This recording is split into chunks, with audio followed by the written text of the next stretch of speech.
이제 한 번만 더 넣으면 나도 내 사업 시작할 수 있어.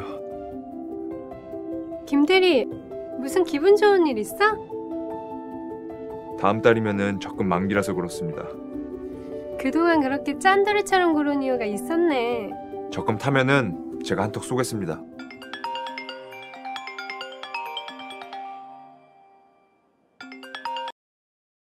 여보세요? 뭐라고? 엄마, 이게 무슨 일이에요? 괜찮다니까. 너는 왜 바쁜 오빠한테 연락은 해가지고. 오빠, 엄마 고관절 골절이래. 의사가 빨리 수술해야 한대. 뭐?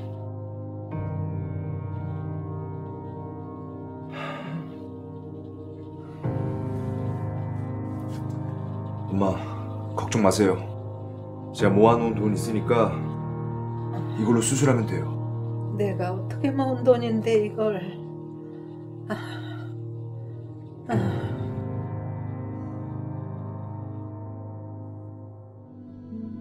그래도 모아놓은 돈이 있어서 다행이다.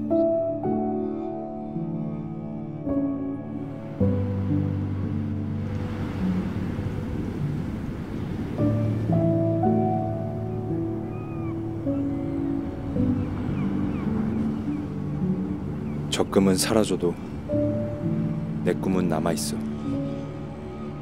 그래, 다시 시작하는 거야. 적금은 사라져도 내 꿈은 남아있어. 그래, 다시 시작하는 거야. 성경 같은 멘트예요, 그렇죠? 예. 여러분, 오늘 요셉의 이야기가 그렇습니다. 요셉이 팔려가고 채색 옷이 벗겨져도 여전히 마음속에 하늘의 해와달과 별들의 꿈은 남아있는 거거든요. 여러분, 오늘 소원을 품은 자신을 응원하라, 오늘 말씀의 제목인데, 여러분 마음속에도 어떤 상황이 와도 여러분 마음속에 있는 그 소원을 응원하시고 여러분 지지하셔서 마침내 그 꿈을 이루시기를 축복합니다. 사람들이 다른 사람에게 이렇게 지지받기를 원하고 인정받기를 원하고 칭찬받기를 많이 원하지만 정작 자신은 자기를 지지해 주지 않아요. 응원해 주지 않습니다. 늘 자기 인생을 비관하고 자기가 싫고 그렇거든요. 내 꿈을 품은 자신, 소원을 품은 자기 자신을 응원하는 것이 얼마나 중요한지 모릅니다. 적금은 사라졌지만 꿈은 남아있어. 오늘 멋진 영상입니다. 여러분, 그 사람의 인생의 크기는 그 사람이 가지고 있는 꿈의 크기다, 이렇게 말할 수 있어요. 틀림없거든요. 그 사람의 삶의 방향은 그 사람이 품고 있는 소원이 결정을 하는 거예요. 여러분, 동물은 꿈을 꾸지 않습니다. 동물은 아무런 소원을 품지 않아요. 유독 사람만 소원을 품는 거거든요. 그 소원 따라 살게 되고 그 소원 따라 인생을 걸게 돼요. 그래서 이 소원의 크기만큼 내 인생이 가게 되어 있습니다. 그래서 오늘 소원을 품은 내가 얼마나 소중한지를 여러분 스스로 이제 말씀을 통해서 응원하고 자기 자신을 소중히 가꾸어서 저마다의 그 꿈을 이루는 그런 여러분 되시기를 축복합니다. 이 목사의 마음이 늘 그래요. 제가 이 강단에 오르기 전까지 늘 마음에 이 말씀을 준비하면서도 여러분들 늘 생각하면서 말씀을 준비해요. 우리 하나님교회 교우들이 이 말씀을 듣고 참 이들의 삶 속에 정말 잘 되면 좋겠다, 이 하늘 아버지의 그 마음을 제가 가지고 이제 그런 마음으로 여러분에게 말씀을 드리는 거예요. 여러분 마음속에 소원을 품으시길 바랍니다. 이 소원이 너무나 중요한 거예요. 우리 대한민국에 사는 모든 학부모들, 학생들을 가장 큰 우리 앞에 장애물이 있다면 대학이지 않습니까? 대학 가는 것이 인생이 걸린 것처럼 이제 생각할 수도 있거든요. 그 대학에, 자기가 원하는 대학에 입학한 그 학생들의 이야기가 그런 게 있어요. 대학을 가기 위해서 공부하다 보면 너무 힘들고 지치고, 그럴 때마다 자기 가고 싶은 대학의 그 캠퍼스를 쭉 돌면서 그 캠퍼스를 바라보면서 그 학교 학생인 것처럼 마음에 담고 내가 꼭 이 학교에 와야 되겠다, 그러면은 다시 힘이 난다는 거예요. 스스로를 응원하면서 다독이면서 또 공부를 하기 시작하고, 그 학교 사진을 찍어서 자기 앞에 붙여놓기도 하고, 책상에 스마트폰 바탕 화면에 깔아놓으면서도, 그러면서 마치 자기가 그 학교 학생인 것처럼 그렇게 생각하고 그렇게 행동하면서 학교에 갔다, 이런 얘기를 해요. 10년 후에 명함을 준비하라. 제가 몇 년 전에 이 책을 소개했어요. 어떤 여성 지도자가, 리더가 10년 후에 명함을 미리 준비해 놓은 그 이야기. 지금은 내가 이렇게 지금 이 모습으로 살지만 앞으로 10년 후에 나는 이런 사람이 돼야 되겠다. 마치 그 사람 된 것처럼 미리 명함을 찍어서 가슴에 품고 다닌다는 거죠. 마치 뭐인 것처럼 자기의 그 소원의 인생을 거는 많은 사람들 하나의 기법이랍니다. 이 기법이란 게 마치 뭐인 것처럼, 이런 행사, 이런 얘기죠. 여러분, 우리는 하나님의 사람인데 하나님의 사람 아닌 것처럼 사는 사람 많습니다. 하나님의 사람, 하나님의 자녀인 것처럼 살아간다는 것은 너무나 중요한 것입니다. 여러분, 인생을 성공하고 싶습니까? 하나님의 자녀처럼 사시기 바랍니다. 오늘 여러분들이 하나님 말씀을 잘 들으면, 제가 확신하는 것은 이 말씀 잘 듣고 여러분 삶에 그대로 적용하면 오늘 여기 있는 모든 분들이 한 시대를 빛냈던 요셉 같은 나름대로의 그 꿈, 그 소원이 이루어질 줄로 믿습니다. 제가 그런 믿음이 있습니다. 그런 확신이 있습니다. 그리고 오늘 말씀을 가슴에 새기면서 이 말씀 그대로 딱 붙잡고 부활의 방에 농부같이 모든 것을 걸어버리면은 반드시 여러분들의 그날이 오게 될 줄로 믿습니다. 요셉은 꿈꾸는 사람이에요. 요셉의 다른 이름은, 그의 별명은 꿈꾸는 사람이에요. 사람은 꿈을 꾸는 거예요. 모든 이 땅에 있는 동물들은 소원이 없어요. 근데 사람만이 꿈을 꿉니다. 자, 오늘 우리가 39장을 읽었지만 요셉의 이야기는 37장부터 시작하거든요. 37장 7절에 가면 요셉의 꿈을 이야기합니다. 요셉이 밭에 나가니까 꿈속에 밭에 있는 곡식단들이 일어나서 자기의 절을 하더라는 거예요. 기이한 꿈이잖아요. 이제 9절에 가보면은 또 요셉이 또 꿈을 꿔요. 우리 같이 한번 읽어봅니다. 요셉이 다시 꿈을 꾸고 그의 형들에게 말하 이르되 내가 또 꿈을 꾼즉 해와 달과 11별이 내게 절하더이다. 또 꿈을 꾸고 또 꿈을 꿨는데 하늘의 해와 달과 11별들이 자기에게 절하는 그런 꿈을 꿨다는 거예요. 그 요셉이 다른 이름이 뭐냐? 꿈꾸는 사람이에요. 요셉만 꿈꾸는 게, 우리 다 꿈을 꾸는 거거든요. 마음의 소원을 품은 거죠. 우리나라 격언에 그런 말이 있어요. 서당계 3년이면 뭘 넘는다? 풍어를 넘는데요.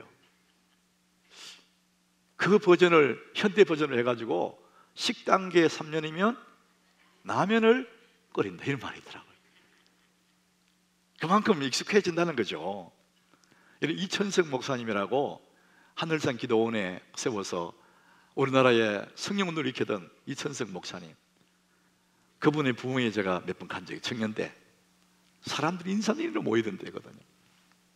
그분이 가끔 그런 얘기해요. 하늘산 기도원에 오면은 강아지도 방언한다 그런 거예요. 그래서 사람들이 막 구름같이 몰려간 거예요. 그래서 저도 거기 몇 번 가봤거든요. 기도원에 청년 때. 정말 인산인같이 오더라고요. 강아지도 방언한다 그러니까. 근데 거기 와서 방언 못 받은 사람도 있어요. 근데 그 사람이 속으로 나는 강아지보다도 못하나, 이런 생각을 한대요. 그래서 굉장히 낙심한 사람이 있더라고요. 강아지도 방언 받다, 나는 강아지보다 못하다, 이런 생각하는 사람. 그럴 필요는 사실 없거든요. 여러분, 서당계 3년은 풍물도 없고 식당계 3년은 라면도 끓이고 하늘색 기도는 강아지도 방언 받는다는데, 우리 하남교회 3년이면 뭐 하겠어요? 따라합시다. 하남교회 3년이면 꿈을 꾼다. 아멘. 언제나 하나님의 꿈을 제가 나눠주지 않습니까? 매주마다 이 강단에서 하나님의 꿈을 얘기하거든요. 그래서 하남교회 3년이면 꿈을 꿔야지. 지금 꿈이 없는 사람 오늘 꿈을 잡으시기를 바랍니다. 하나님 우리에게 꿈을 꾸게 하시는 거예요. 시편 107장 30절에 하나님이 하시는 말씀, 우리를 어떻게 인도하시느냐? 여호와께서 그들이 바라는 항구로 인도하시는도다. 그들이 바라는 항구, 소원의 항구. 이전에 성경은 소원의 항구라 그랬어요. 하나님 우리를 인도하시되 언제나 내가 바라는 항구, 내가 소원하는 그 항구로 하나님이 우리를 인도하신답니다. 마태복음 15장 28절에 이렇게 말씀합니다. 예수께서 대답하여 이르시되 여자여 내 믿음이 크도다. 그 다음에 하시는 말씀이 내 소원대로 되리라. 따라합시다. 내 소원대로 되리라 하시니, 예수님도 우리의 마음의 소원을 따라서 역사하시는 거예요. 네 소원대로 되라 이렇게 말씀하시는 거예요. 그래서 가끔 예수님 물어봐요. 내가 네게 무엇하여 주기를 원하느냐? 네 소원이 뭐냐? 이렇게 물어보세요. 근데 사람들이 그 소원을 말할 수 있어야 되는데 소원이 없는 사람이 있어요. 이 세상에 사람들이 이런 얘기를 해요. 하늘에, 밤하늘에 별똥별이 확 지나갈 때 별을 보고 소원을 비는 사람, 그 소원이 이루어진다. 이 세상의 사람들이 자기들에게 회자하는 이야기거든요. 뜬구름 같은 얘기잖아요. 별똥별이 무슨 힘이 있다고 소원을 이루어줍니까? 그런데 이거 심리적으로 보면 틀림없습니다. 별똥별이 어느 순간에 싹 지나가는 그 순간은 3초도 안 돼요. 3초 2초, 3초만 사라져버려요. 그런데 별똥별이 싹 지나가는 그 순간에 소원을 딱 말했다. 그 얘기는 뭐냐? 평소에 자기 마음속에 굉장한 소원을 늘 가지고 있는 거예요.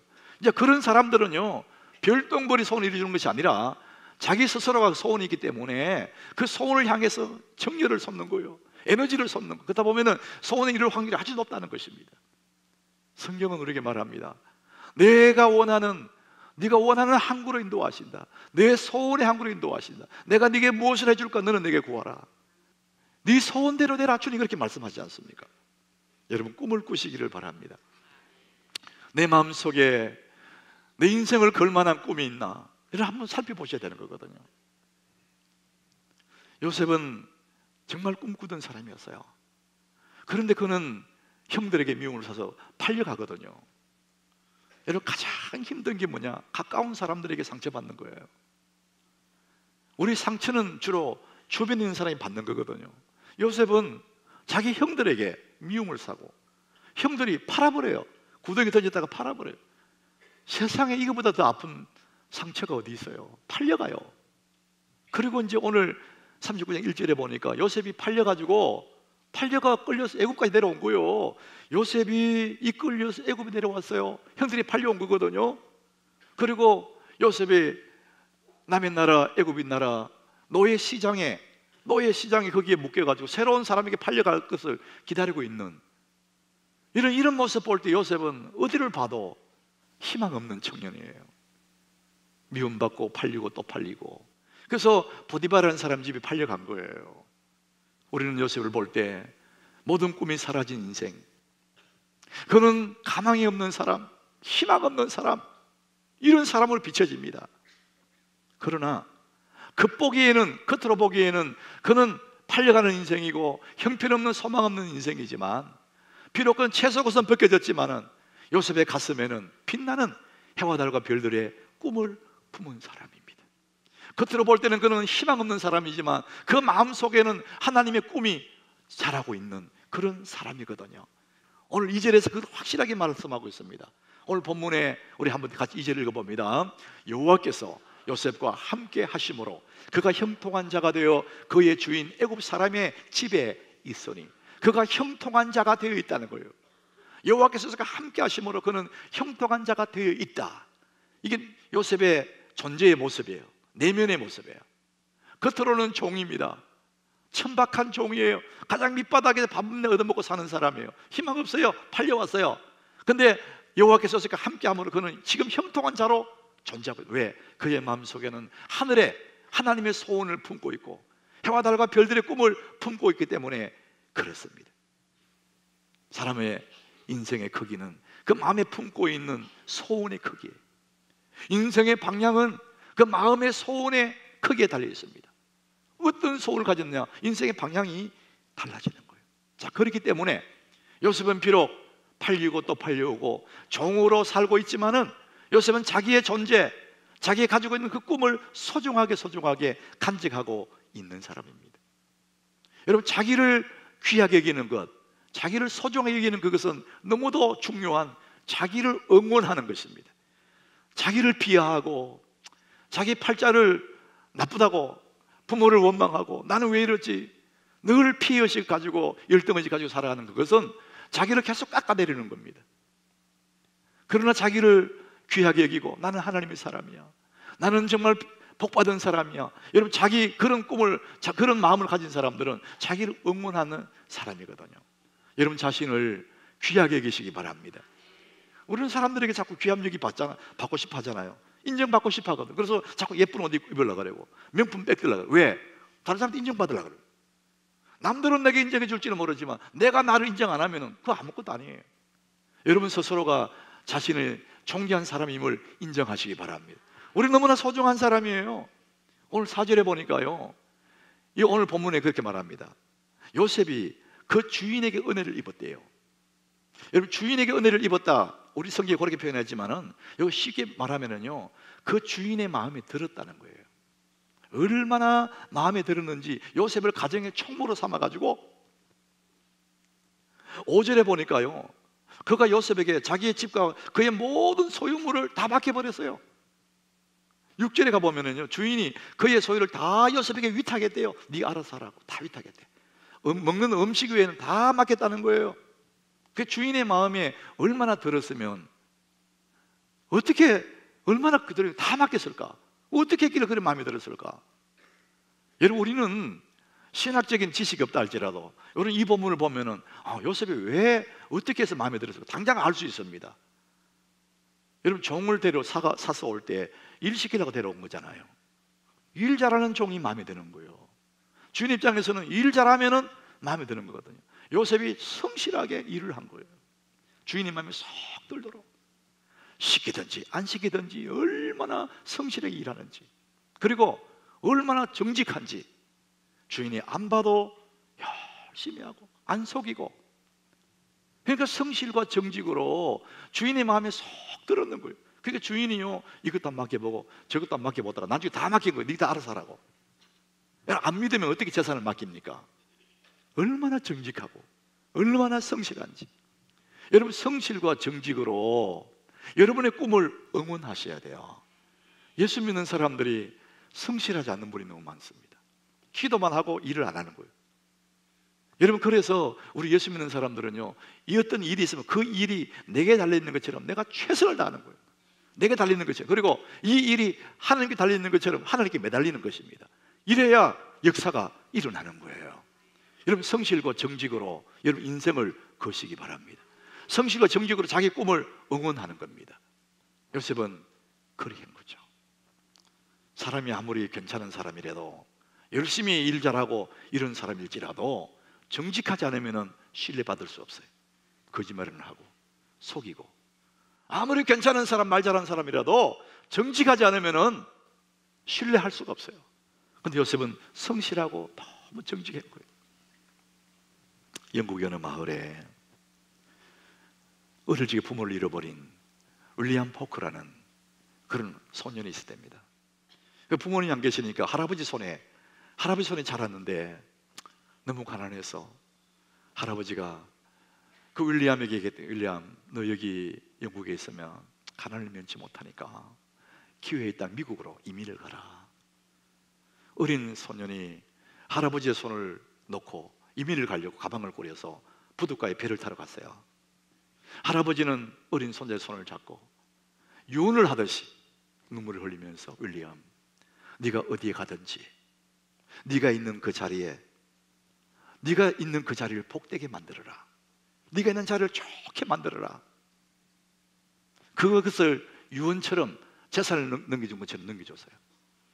윌리엄은 배를 타고 보스턴에 내렸는데 어린 소년이 할 수 있는 일이 별리 없어서 신문 가판대 신문을 팔았답니다.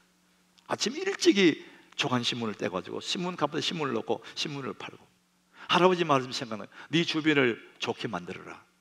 그래서 그 주변을 깨끗하게 저물게 청소를 깨끗하게 해놓고 열심히 성실히 신문을 팔았대요. 저녁이 되면 석간신문 또 일찌감치 떼와서 가판대에 놓고 신문을 팔면서 주변을 깨끗하게, 주변을 복되게 하라 그러니까 깨끗하게 만들고 성실하게 신문을 팔았어요. 그 신문 가판대에 신문을 사보던 사람도 있었는데 그 중에 한 사람이 출판사 사장님인데, 가끔 이 아이에게 와서 윌리엄에 가서 신문을 샀는데 올 때마다 이 아이의 눈길을 보고 애의 모습을 보니까 너무너무 성실하고 주변에 깨끗하게 청소하니까 이 출판 사장님이 그 아이를 자기 회사에 청소부로 데려간 거예요. 신문팔이 아이가 회사원이 됐습니다. 물론 밑바닥에 청소하는 사람이지만 이 아이는 정말 성실하게 할아버지 말씀을 가슴에 새기면서 네가 있는 그곳을 복되게 해라.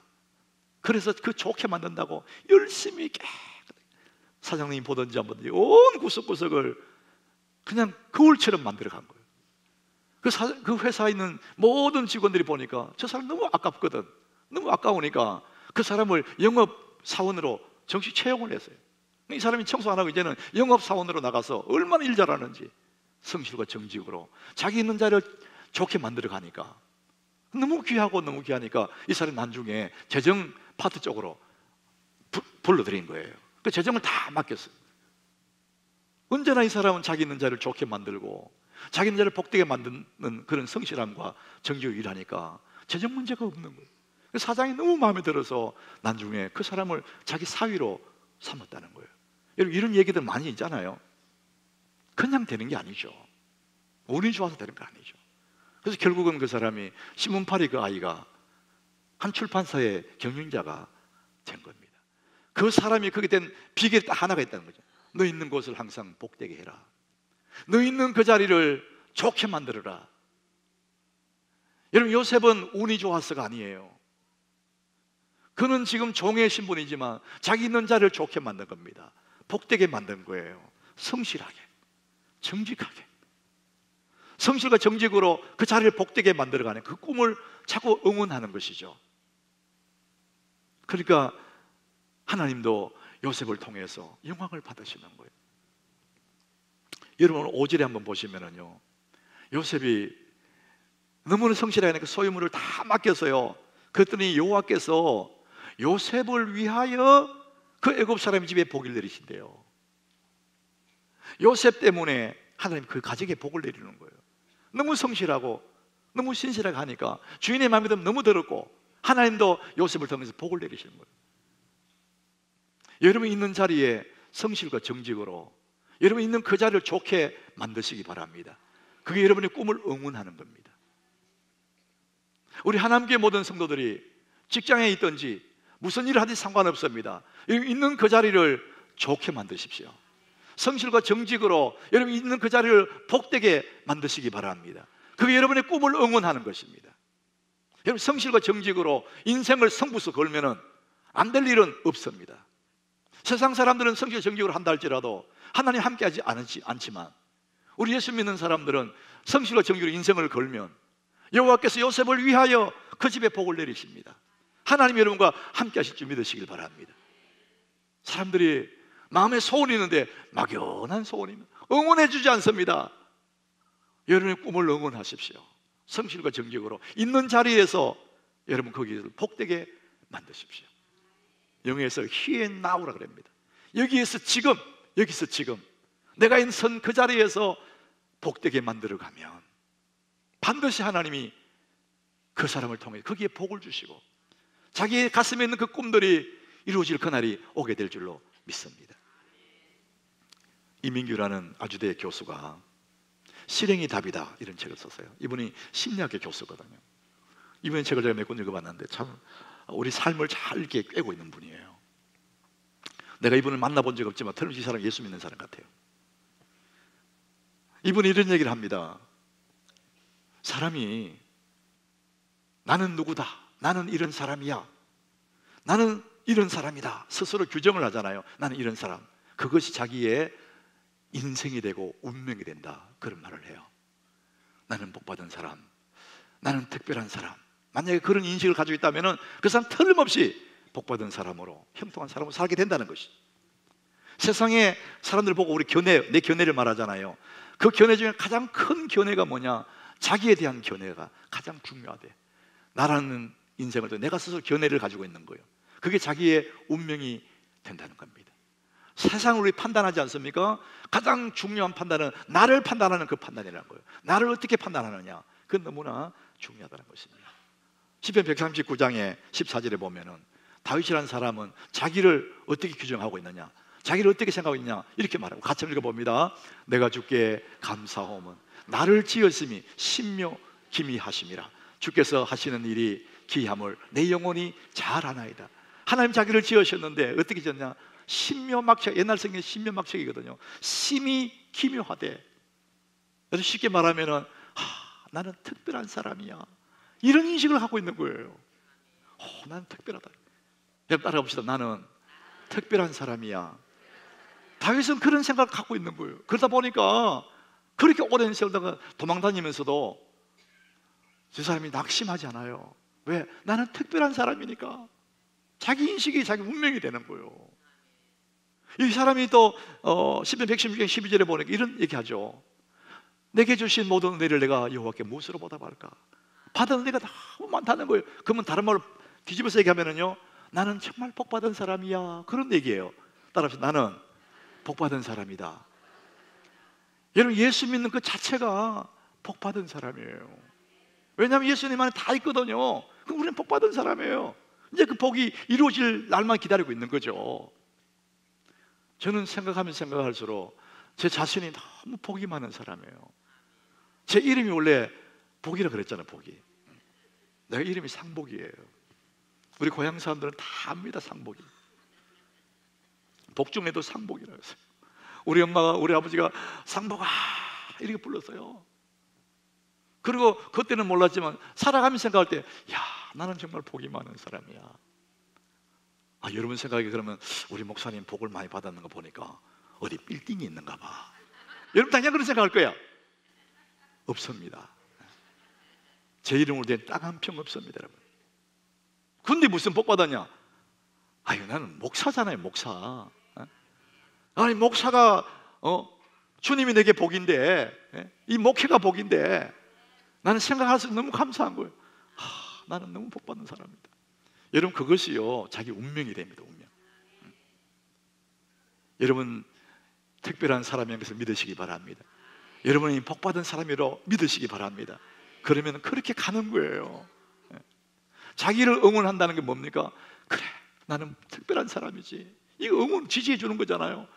나는 복 받아, 내가 나를 엄청 지지해 주는 거예요. 남들이 뭐라든 상관없어요. 내가 나에 대한 견해가 너무 중요한 거예요. 자, 그런 마음으로 요셉은 인생을 사는 거예요. 비록 그는 팔려와서 남의 나라에 종으로 살지만 2절에 보니까, 오늘 2절 같이 한번 읽어보겠습니다. 같이 읽습니다. 여호와께서 요셉과 함께 하심으로 그가 형통한 자가 되어 그의 주인 애굽 사람의 집에 있으니, 여호와께서 요셉과 함께 하심으로 그가 형통한 자가 되었다. 하나님이 요셉과 함께 한다는 거예요. 그러니까 그 다음에 보니까 형통한 자가 되었다. 형통한 자가 되는 그 원인, 그 전제가 뭐냐? 여호와께서 요셉과 함께 했다는 거예요. 여러분, 하나님이 요셉과 함께 하셨는데, 그렇다면 그 하나님이 여러분과도 함께 하신 줄 믿으시기 바랍니다. 여러분, 우리가 아무리 생각해도 하나님 요셉과만 함께 한 게 아니에요. 예수 믿는 우리들도 요셉보다 더 가까이 우리를 아빠로, 하늘 아빠로 우리와 함께 하신 줄 믿으시길 바랍니다. 자, 그러면은 나는 왜 형통하지 않냐 이거죠. 요셉이 여호와께서 요셉과 함께 하심으로 그 형통한 자가 됐다는데, 하나님 나와 함께 하시는데 나는 왜 형통하지 않을까? 이렇게 생각할 수 있잖아요. 근데 하나님은 모든 믿는 자 편에 계세요. 근데 문제는 뭐냐? 모든 믿는 자가 하나님 편에 있지 않습니다. 그게 너무 중요한 거죠. 여러분, 요셉이 하나님이 여호와께서 요셉과 함께 하심으로 그 형통한 자가 있잖아요. 그 얘기는 뭐냐면 요셉이 하나님 편에 있다, 그런 얘기예요. 그러니까 그가 형통한 자가 되는 거예요. 하나님은 모든 믿는 자와 함께 해요. 그런데 그 믿는 자가 하나님과 함께 하지 않습니다. 근데 요셉은 그런 상황 속에서도 하나님 편에 있는 거예요. 팔려가도, 종이 돼도, 감옥 가도 항상 하나님 편에 있으니까 하나님 요셉을 붙잡고 요셉을 위하여 그 가정에 복을 주신다는 거예요. 그래서 요셉과 동행하신다는 것이죠. 형통이 뭐냐? 하나님 나와 함께 있는 것이 형통인데, 그가 팔려가든지 감옥에 가든지 하나님 늘 그와 함께 계세요. 가난하든지 병들든지 하나님이 늘 요셉과 함께 하면 형통한 사람 맞죠? 근데 중요한 건 뭐냐면은 내가 하나님 편에 있지 않을 때에 문제가 되는 거죠. 하나님이 여러분과 늘 함께 하십니다. 여러분 인생의 고비고비마다 하나님이 늘 함께 하십니다. 문제는 여러분이 하나님 편에 안 있다는 거예요. 기분 좋을 때 하나님 편에 있고, 자기 좀 이익 생기면 쫙 반대편으로 가버리는 거예요. 그래서 요셉이 여호와가 함께 하심으로 이게 해당이 안 되는 거야, 내가. 근데 요셉은 슬플 때나 답답할 때나 언제나 변함없이 하나님 편에 있으니까, 하나님 성경은 하나님이 여호와가 요셉과 함께 하심으로 그 형통한 자가 되었다, 이렇게 말씀하는 겁니다. 여러분 언제나 하나님 편에 계시기를 바랍니다. 그러면은 여러분 형통한 자가 되는 거예요. 자, 오늘 7절, 우리 6절까지 읽었는데 7절 말씀을 같이 한번 읽어보겠습니다. 7절 읽습니다. 그 후에 그 주인의 처가 요셉에게 눈짓하다가 동침하기를 청하니. 이 요셉의 주인의 아내가 요셉에게 동침하기를 청해서 유혹을 한 거예요. 그런데 그 언제 유혹했느냐, 이 단어 보니까 그 후에라는 단어를 썼어요. 굉장히 우리가 생각해야 할 단어입니다. 그 후가 언제냐, 요셉이 종으로 팔려와서 죽을 고생하고 애써서 이제는 가정의 총무가 되고 이제는 좀 거느리고 살만하게 되니까, 약간의 먹고 살만하게 되니까 그때 유혹이 싹 찾아오는 거예요. 약간의 성공을 해서요, 그때 유혹이 찾아오는 거예요. 여러분 굉장히 중요합니다. 이게 여러분들이 힘들고 어려울 때 하나님 하다가 조금 살만하면 유혹이 찾아옵니다. 요셉이 만약에 그 유혹 앞에 넘어졌으면, 그 길로 선택했으면 우선은 편합니다. 주인의 마음에 들었으니까 편하죠. 그렇지만 그의 꿈의 행진이 전기됩니다. 형통의 길이 끝이 납니다. 더 이상 하나님의 그 해와 달의 별들의 꿈이 끝나버립니다. 형통의 행진은 거기서 멈춰버리는 거예요. 빛나는 그 요셉의 그 꿈들은 사라지는 거예요. 얼마나 많은 사람들이 조금 살만하면 어긋난 길로 가버립니다. 새길로 빠져버립니다. 잘 나가다가 조금 먹고 살만하면, 조금 뭐 이렇게 주면은 더 엎드려야 되는데 그때 빗나가 버리는 거예요.